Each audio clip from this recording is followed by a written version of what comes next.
So let's take a little stroll down some history and see if the expectations for inspectors have changed.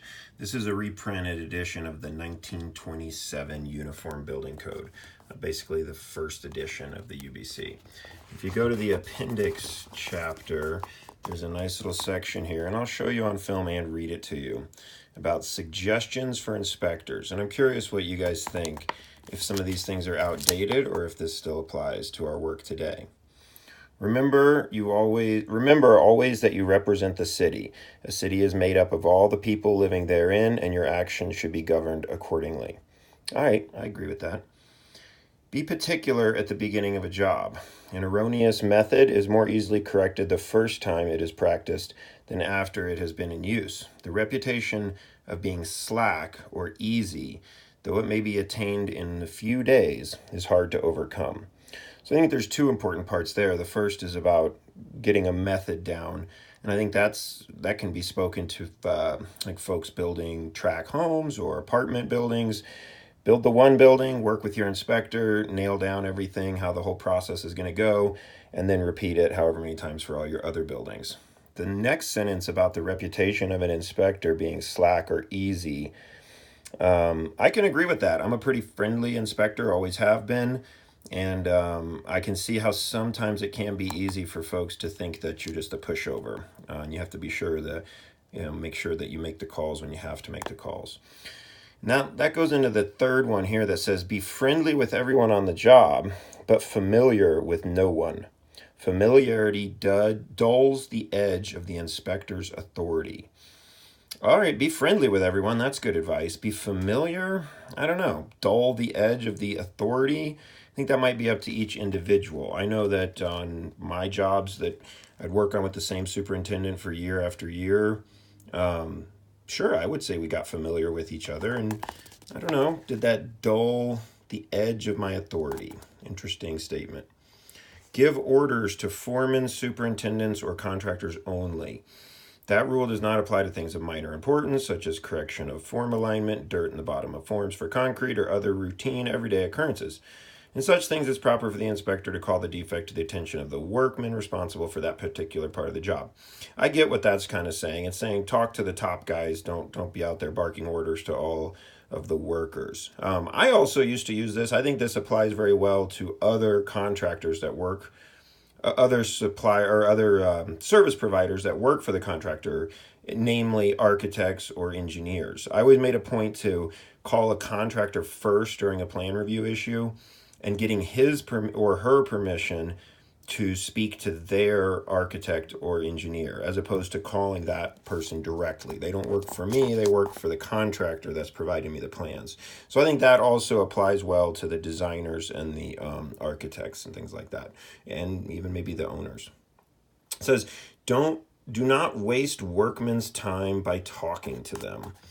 I can get that. That's talking about the workman, again, not the lead, not the contractor, not the top guy, the foreman. Definitely talk to them. That's not wasting their time. Don't argue. Refer disputed questions to the chief inspector, and until you have an answer for him, use your own judgment. Be sure that your judgment is so cool, fair, and impartial that your knowledge of the work so thorough that you command respect and obedience. I don't like that last part, command respect and obedience. If you do your job well enough and you treat people well, they should respect you for that. We should all respect one another, not just the inspector being respected.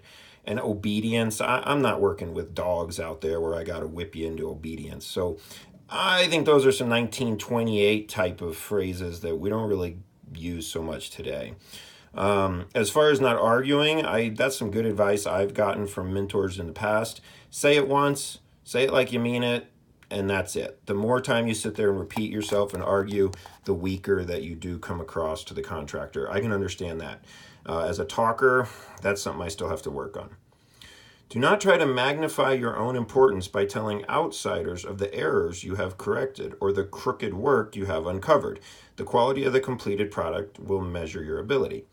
I probably violate that every day because I'm an educator, and so I do use crooked work. That's an interesting phrase.